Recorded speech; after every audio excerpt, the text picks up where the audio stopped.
Hello again and welcome back to the channel. I wanted to share some really straightforward ideas which we might regard as common sense, but as my granddad used to say, common sense isn't very common. Here are a baker's dozen of ideas to help you save time and give you more focus on the things that are important to you. The first one is reducing the number of commitments you make to other people in your diary.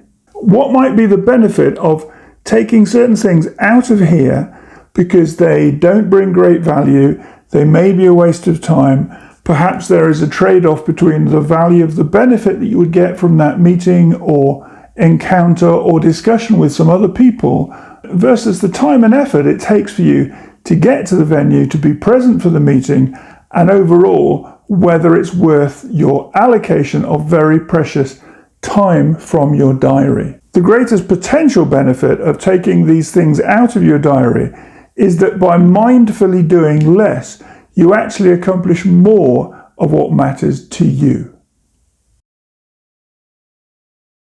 Where you can, focus on just a few good or interesting projects that grab your attention, have a close connection with what's important to you, but also which over the course of time will have a value, and I don't just mean financially, but a value that is in line with what gives you peace of mind, what helps you sleep at night, and what has a connection with the things that are of significance for you.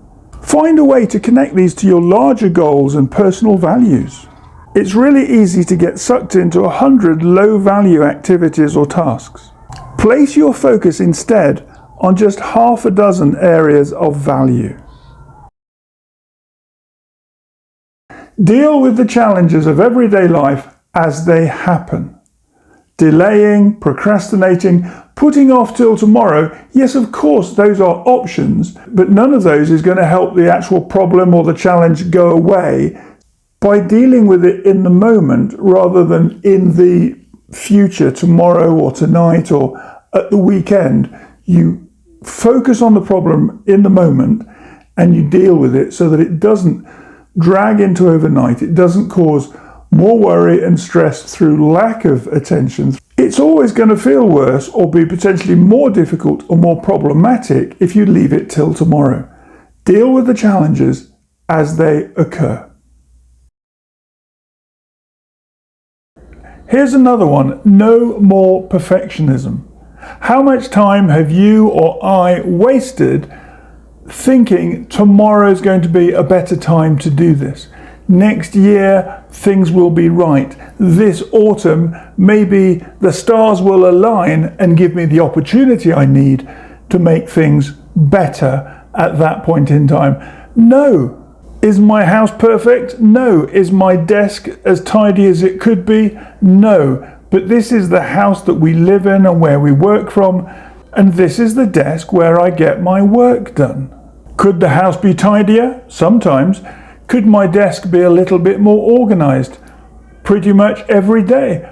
But does that matter? Can I do the work that I need to do here at the kitchen table or upstairs in the office and get the work done? Of course I can. There is no perfect. What matters is using the time that you've got to get closer to the results that you want. Don't be perfect. Don't wait for time to be perfect. Do what you need to do now and avoid further procrastination. Take advantage of audiobooks and listen and potentially learn as you are involved in other activities which are slightly mundane, may be repetitive, and may also give you the opportunity to do that listening whilst you're doing something of lesser value. I can be washing up or cleaning the house, and whilst I'm busy working on those little tasks, I can put the earpieces in, listen and learn as I go. Something else I can do, and it's not a mundane task, is I can go for a walk around the park, but I can listen to an audiobook as I do the circuits of the park. I can listen to other authors talking about their process of book marketing, of working with advanced reader groups, of building mailing lists. or developing the character dialogue in the stories that they're working on at the moment. All of this I can do whilst I'm walking around the park, whilst I'm exercising, enjoying being out of the house, but I'm learning as I walk. Stop losing time on little repeated errands to go to the shops for bits and pieces. Have healthy snacks in the house so that when you need something just to keep you going while you're working on a project, you can go to the fruit bowl, you can look in the fridge and you can find something that's just what you need at that moment in time, but it saves you a trip to the shops. It allows you to focus on what you're doing.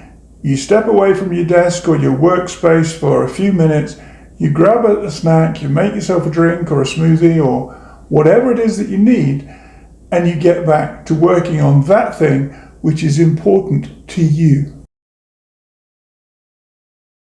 Your brain, if it's anything like mine, is not going to object to watching a ton of videos about people doing stupid things, jumping off bridges with last-minute parachutes, or skateboarding accidents waiting to happen.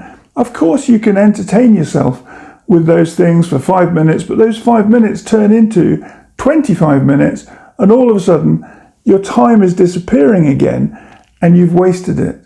It can be fun, it can be silly, but it is not moving you in any direction towards those important goals which you have said to yourself, I want to accomplish these things.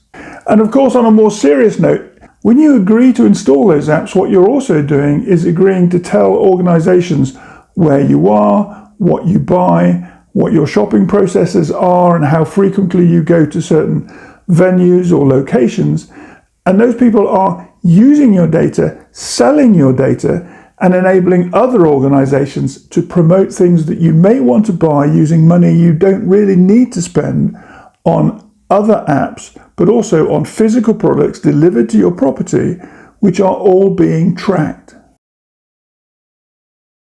We spend fully a third of our life asleep. But sometimes we don't get enough sleep, we don't get enough rest because we're busy chasing goals and aspirations and doing all the things that are part of running our own lives. If you can, here's a tip. Try and get to bed earlier, not early, but earlier than normal, just to catch up on your rest and to give yourself that opportunity to sleep better, to sleep more deeply, and to be ready and more alert in the morning for the day ahead. If you take your phone into the bedroom, switch off notifications. If you use an alarm setting on your phone, put the phone out of reach so you have to get out of bed and walk to the other side of the room to switch off your alarm so that you're up and out and fresh in the morning.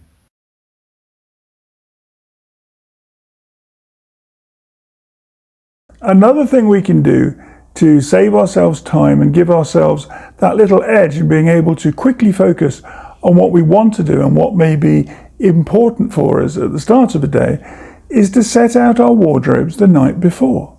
Where are your clothes for the next day? You can lay them out or you can have them hanging in a specific area of your wardrobe. It's easy to waste time in the morning thinking, oh, what do I wear? What piece goes with what item? I don't have that problem quite so much anymore because I rarely go to meetings and I spend most of my time working from home. But when I know I've got a significant meeting the following day, I'll choose the shirt and the suit or the trousers the night before so I don't have to think about it to start the day. It's already there. It's part of having my bag packed ready for the meeting, the clothes, the wardrobe. It's all part of the same process of being prepared.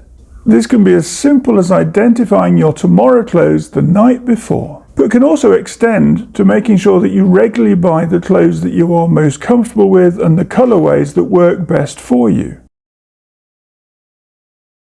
As ideas come to you, jot them down.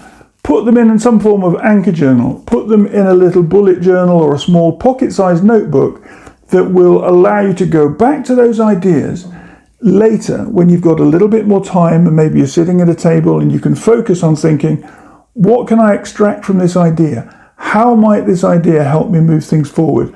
What is it I can do to take this idea and turn it into a revenue or to save me time? Capture the ideas as they occur to you. It can be here in a pen and paper format because that's my preferred way of jotting down ideas and allowing myself to come back to them later. But it can be on a phone app, it can be on your laptop or your computer, a place where you put those ideas as soon as they occur to you. Maybe you're busy doing something else and you have a thought about this thing that could happen next week or next month or next year, but you need to add depth and colour and flavour to it to turn it into something that will have some form of value or a contribution to your life later on. Capture the idea so that you can work with it when you're ready. As a film addict, as a film fan, as an enormous follower of crime series, crime dramas, detective fiction series, something that really stopped me binge watching and wasting my time, i.e. not putting my time and effort and focus into what's really important to me as a creator, as a writer, as a person who wants to achieve his goals, was binge watching. Here's a tip that might help you do that. It's called the one episode approach. I'll watch anything I want in the course of a day, but I'm only allowed to watch one episode. How did the single episode rule come about? For me, I realized that I was avoiding writing. I was putting off the idea of planning out a chapter. Day or night time doesn't matter. You can watch an episode whenever you want, provided you can justify to yourself, oh, and by the way, there's another series for me, Justified, provided you can justify for yourself and to yourself that you've done the work prior to sitting down to watch that single episode of something you love. This next one can be a real time stealer, a drain on your emotional energy, but also the amount of time that you allocate to it without any meaningful benefit, and certainly without it moving you closer to the goals that are important for you in the finite time that you have to live your life and to get on with what matters. Stop following the news. The news programs, however dramatic or polished or expertly delivered they may appear to be, are simply another form of distraction from you doing you, from you following those habits and practices which will create a greater, more satisfying personal life for yourself. Dramatic stories take away from you and yours and what you're trying to do with your life right now, apart from the fact that 20 minutes spent watching the news is 20 minutes of your life that is gone, lost, and you can never reclaim it. My final point encompasses the 12 that we've shared, but it overrides them as being more important and more significant, and that is that you keep your goals close. Let them be part of your thinking, something you have close to hand when you need to think about a decision you have to make or an idea you have to pursue. Use these to keep you on track, to inform that process of making a decision which will be for the good of your larger life. But also, of course, keep them close in the sense that not everybody needs to know what your goals are, how you break them down, what they contain. Your goals are an important personal statement of what matters to you. Not everyone will understand, let alone respect the ideas that you have here with your goals, so share them carefully and rarely. And there we are, 12 suggestions and recommendations to cut out the time stealers that are moving you further away from your goal, further away from the things that matter and which you take time to write down here in your journal. By taking action and creating a remedy to reduce the impact and the theft of your time caused by those 12 time stealers, you will get yourself closer to the goals and the things that matter to you, those things which you are taking the time and effort to put down in your notebooks, in your journals, to regard as important and things that you wish to achieve. These were my baker's dozen, my 13 points about what you can do to simplify your life, to get you closer to the place where you want to be and to the life that you want to be leading.